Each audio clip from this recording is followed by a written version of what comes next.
Ay, pasó. Ya.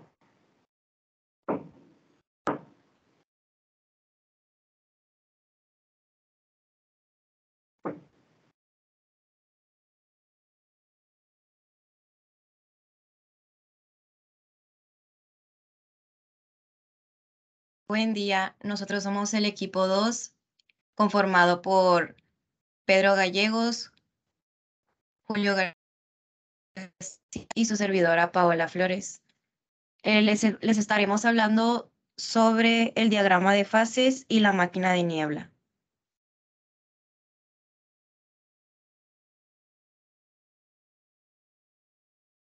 Primero que nada, muchas veces hemos visto estas máquinas en diferentes lugares, pero no nos hemos puesto a pensar en cómo funcionan estas máquinas, por lo que el funcionamiento interno de estas máquinas de niebla se funciona a partir de un calentador en el que se suministra calor a través del el líquido de niebla mediante una bomba de baja presión. Esta solución se evapora de manera instantánea y el vapor se produce a una presión lo suficientemente alta para que sea forzado a través de una boquilla pequeña y sale a una temperatura de 120 grados y se condensa en un chorro de niebla. Esto al tener contacto con el aire frío que es de la atmósfera. También esta cuenta con un interruptor de limitación térmica que impide que la temperatura del intercambiador supere los 300 grados. Y la potencia del calentador antes mencionado determina la tasa de producción de niebla.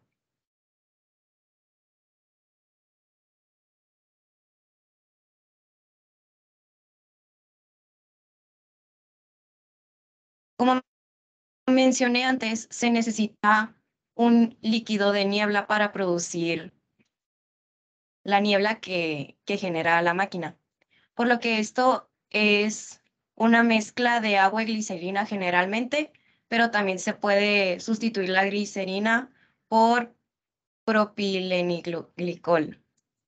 Estos ingredientes formulados para reducir el tiempo de evaporación de la niebla y aumentar así su persistencia. Puede variar la mezcla de estos dependiendo lo que se use, y esto cambia el aspecto de la niebla y afecta a la distribución del tamaño de las gotas.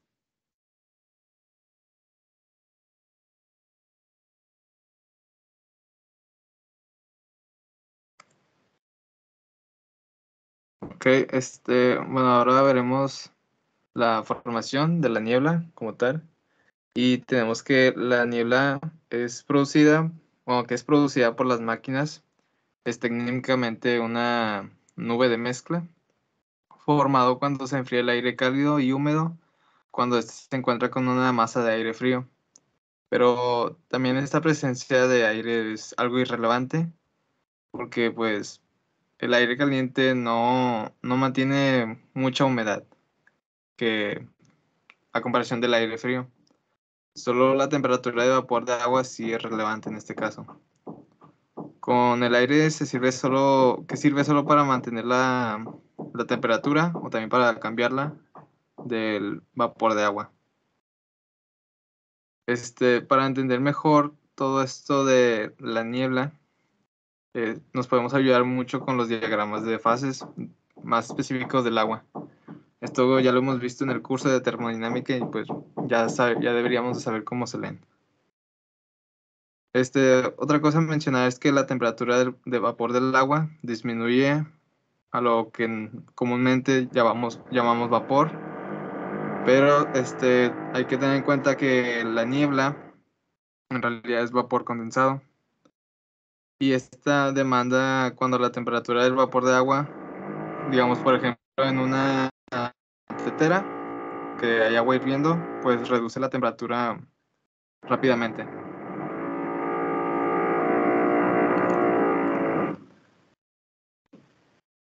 Bueno, este, como habíamos mencionado, el ejemplo, el de la tetera, donde congelamos rápidamente esto, pues formamos lo que conocemos como la niebla. También tenemos diferentes tipos de niebla, por ejemplo, la niebla de radiación, que se forma por la noche, cuando la Tierra enfría, bueno, la Tierra lo enfría debido a a la radiación. Y también se enfría a su vez el vapor de agua en la capa de aire que está adyacente, perdón, al suelo. Bueno, aquí tenemos lo que es el diagrama de fases del agua.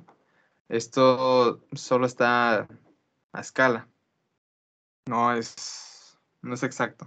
Solo es una representación y pues nos ayudará a entender mejor esto. Bueno, se pueden formar, perdón, nubes de mezcla de agua cuando dos masas de gas que están a diferentes temperaturas y presiones de vapor, en caso del agua, se mezclan. Este fenómeno es fácil de explicar en términos con el diagrama de fase de agua que tenemos aquí. Y los mismos principios se aplican a la mezcla de nubes de cualquier líquido, pero hay que también tener en cuenta que la glicerina y el propilenglicol tienen puntos de ebullición significativamente altos a comparación con el de agua, siendo 290 para la glicerina y 188.2 grados Celsius para el propil. Los puntos de ebullición y las presiones de vapor de las mezclas de agua y glicerina son bien conocidos. También los valores de Dow Chemical se proporcionan en el material en línea, ya que el intercambio de calor de las materias de niebla generalmente está a una temperatura más alto que los puntos de ebullición de todos los componentes. Bueno, pasamos a la siguiente. También tenemos que por encima de la línea límite de la fase de gas de líquido está pues en la región líquido y la condensación va a ocurrir. Puede ocurrir lentamente si pocos sitios de nucleación están disponibles, como en caso de las nubes de lluvia, forma solo con, digamos, algo que se le denomina como siembra, o rápidamente en el caso más común donde los sitios de nucleación son abundantes. La mezcla de nubes solo puede formarse si la línea de límite de gas líquido en el diagrama de fase acá, está curvado. De lo contrario, no hay líneas rectas y los puntos que representan estados completamente gaseosos podrían alguna vez cruzar el límite de la fase. La curvatura está garantizada por el comportamiento del agua, glicerina y la mayoría de los otros líquidos, cuya presión de vapor se describe por la ecuación de Clausius-Clapeyron, que podemos ver en la pantalla, donde las variables tienen las definiciones estándar. El vapor de presión de glicerina está a temperaturas de 125 grados Celsius a 290 grados Celsius, que también se dan en material en línea.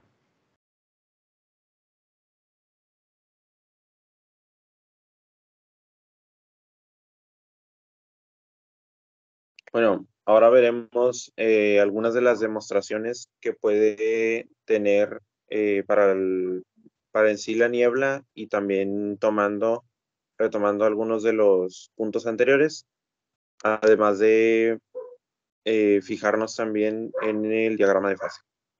Siguiente.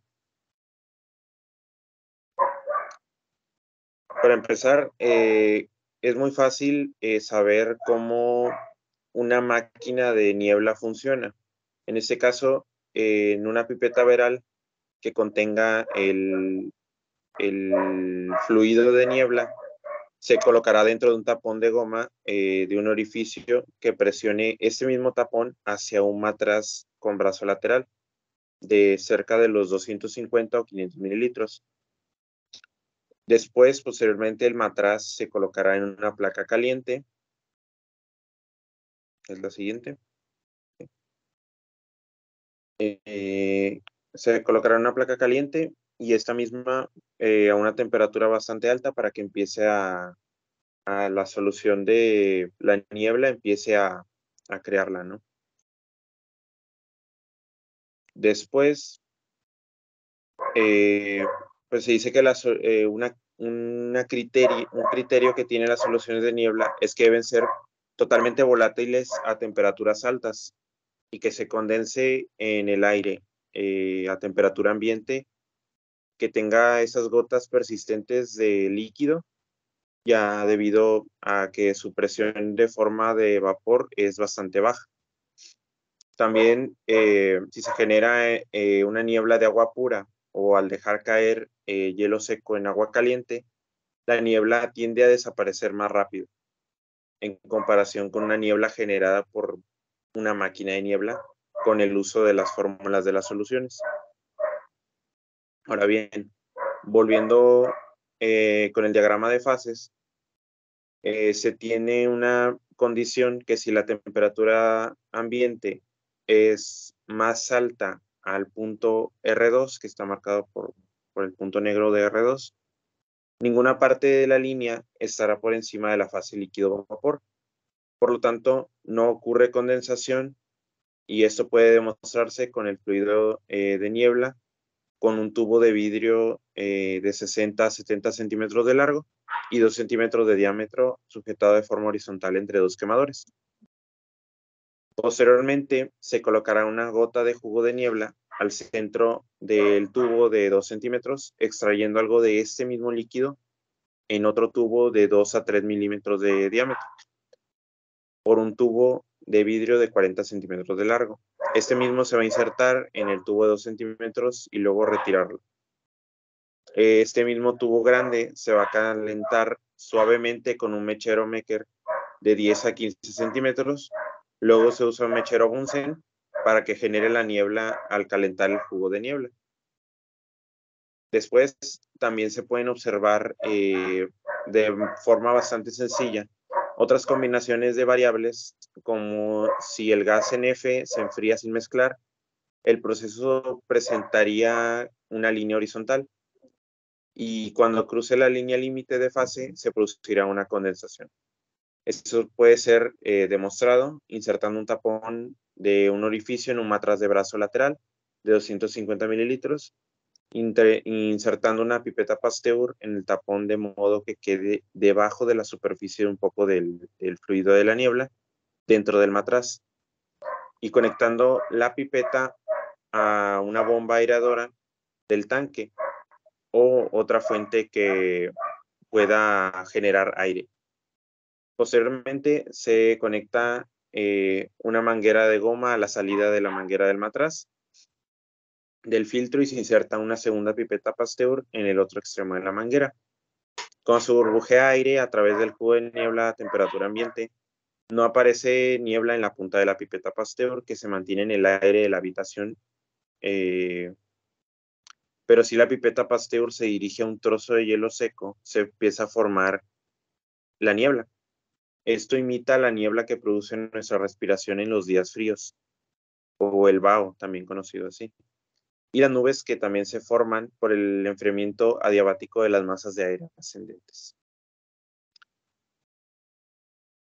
Ahora, siguiente sería cómo distinguir el humo y la niebla de entre ellos dos. La niebla desaparece eventualmente, ya que son gotas líquidas que pueden evaporarse. Y el hecho de que puedan volverse a condensar para volver al líquido original, que sea agua o la glicerina que anteriormente dijimos, este hecho prueba que no ha ocurrido una combustión química como tal. La niebla blanca no es humo. De hecho, se puede demostrar usando una manguera de goma corta para conectar una longitud de 100 centímetros de 6 a 8 milímetros de diámetro a un tubo de vidrio de brazo lateral de un matraz de 250 y sujetando el tubo de modo que el extremo más alejado quede unos 25 centímetros por debajo del matraz. Se agregará 1 mililitro o 2 del fluido de niebla al matraz y se insertará un tapón de goma y se calienta fuertemente, haciendo que esto pues genera una niebla, ¿no? La niebla primero llenará el matraz, luego desaparecerá y aparecerá en otro extremo cerrado del tubo, pero no más abajo. O sea, tendrá un calentamiento cuidadoso para que no salga la niebla de ese extremo. Por lo tanto, caerán las gotas de líquido sobre el banco, perdón, en 1 o 2 minutos, casi. Por lo general son visibles incluso para una gran audiencia en la típica mesa de trabajo negra. A modo de comparación, se puede producir humo en el matraz de filtración de 250 mililitros del aparato descrito anteriormente. Calentando fuertemente una bola de papel o tabaco, el humo no se va a condensar, pero se va a depositar en patrones interesantes en la mesa de trabajo. En este caso, la condensación de la niebla también se puede demostrar con una máquina de niebla. Y después va a ser la explicación de cómo funcionan o experimentos algo curiosos con máquinas de niebla de juguete. Es con la siguiente, dos siguientes. Otra más.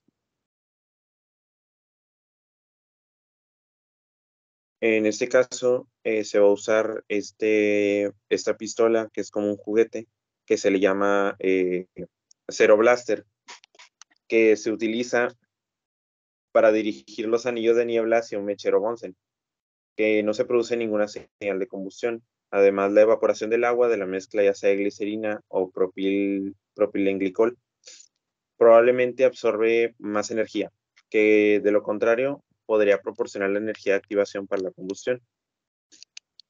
Después, también en la siguiente, se puede agregar un volumen bastante pequeño de combustible o diésel al tanque del Zero Blaster. Esto va a producir una niebla algo copiosa que si enciendes con un quemador los anillos, pues estos van a formar una niebla como bastante dispersa por la energía de la combustión. Posteriormente, la siguiente.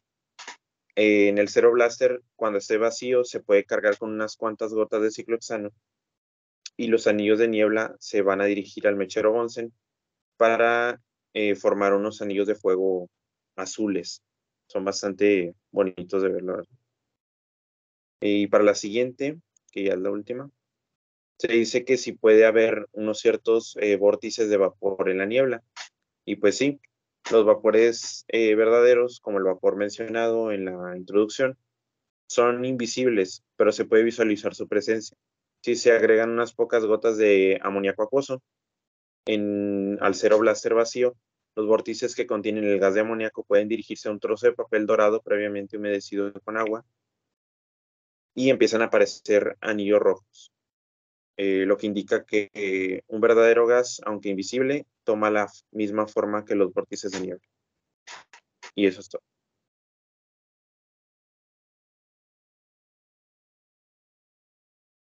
Por último, una máquina de niebla es un claro ejemplo de todos los procesos que hemos visto en la clase.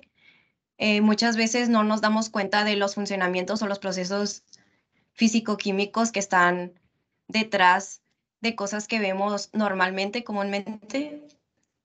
Y así como lo comentaron mis compañeros, el funcionamiento de estas máquinas de niebla y los ejemplos que lo podemos ver en juguetes hace que aprendamos mucho de estos y pues pudimos observar y aprender sobre los cambios de fase, reacciones químicas que tengan que ver con los cambios de fase, dispersión de luz, procesos de combustión en la máquina de niebla.